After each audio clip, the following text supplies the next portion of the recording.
Alrighty, guys, you know what's really exciting? Batman. And you know what's even more exciting? The Batman Part 2. And you know what's even more exciting than the Batman Part 2 is news about the Batman Part 2. That's right, guys.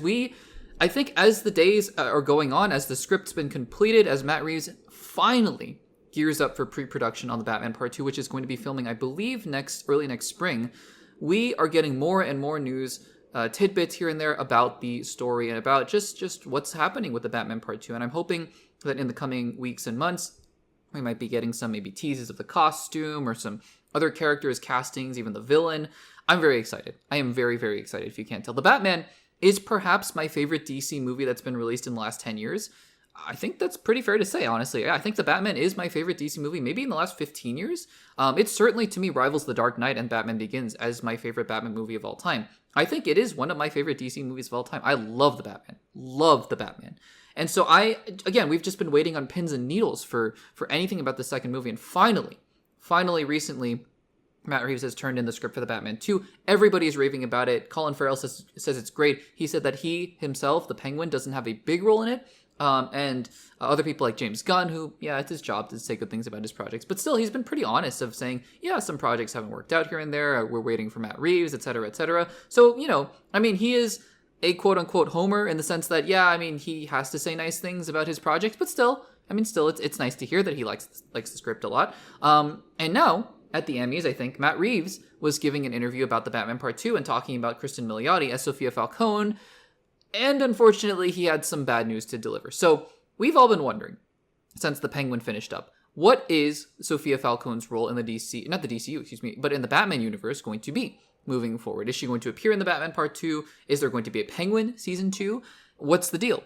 And we've now gotten direct confirmation from Matt Reeves himself that Sophia Falcone will unfortunately not be a part of the Batman Part 2. And this is a bummer, but if you listen to the reasoning, which we're going to get into in just a second here, it makes sense, but it's still, I'm still disappointed by the news, but let's get into the quotes before we dive into analysis for too quickly here. So this is what Matt Reeves had to say. Quote, "Kristin's not in this one." So again, up front, just being very, very transparent about the whole thing. He continues on, quote, "But that's because we were so deep into the script by the time we were in the show." So, he means the Penguin. But we'll see. I think she's incredible. Yeah, I think so too. What she did in the show is just astonishing. And what Lauren LaFranc, who I think was the showrunner of the Penguin, did in creating that character,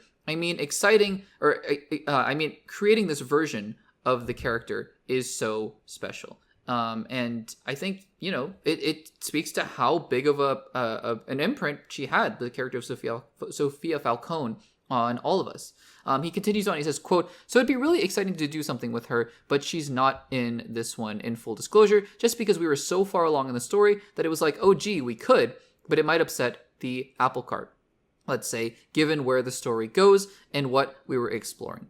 There are some things where it's like, oh, we'd love to do this, but actually that doesn't fit within where the story goes." So, you have to respect it, right? On the one hand, you have to respect it because, if he has a story, and if the story just doesn't deal with the sort of criminal underbelly of Gotham in that way, because I'm sure it will deal with the criminal world of Gotham City and this Matt Reeves Batman universe in some capacity, but if it doesn't deal with it in the same way that the Penguin does, and, if Oz, maybe, because Oz is now kind of on top as the Kingpin, and Sophia is in prison, right? So maybe that's more of where we're going here. There were some hints that Zoe Kravitz's character, Selena Kyle, was going to interact with her half sister, Sophia Falcone, maybe. But it also, there have been some interesting reports and rumors recently that Sophia will not be in the Batman Part 2, but also that Catwoman won't be in Batman Part 2, which is interesting. Seems like she'd be a pretty pivotal character in the movie, so we'll have to see about that. But yeah, I think, it makes sense, right? And you'd hope that in a Batman Part 3,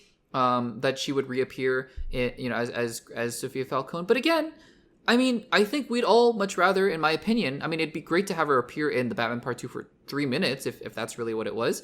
But I think, really, I'd much rather just see her in the Penguin Season 2. And at this point, with the Penguin doing as well as it did, Emmys-wise, and not completely closing the door on a Season 2, it ended somewhat definitively, but, not entirely. I think there's plenty of room for a Season 2. It really will just be, can they find the right story? Can they find the right direction? And then we'll go from there. So, guys, Cristin Milioti, Sophia Falcone will not be in the Batman Part 2. It's disappointing, but still, I think that we have so many exciting directions to go from here anyways, that I'm still very excited for the future of both the Penguin and the Batman. What do you guys think about this? Let me know in the comments down below.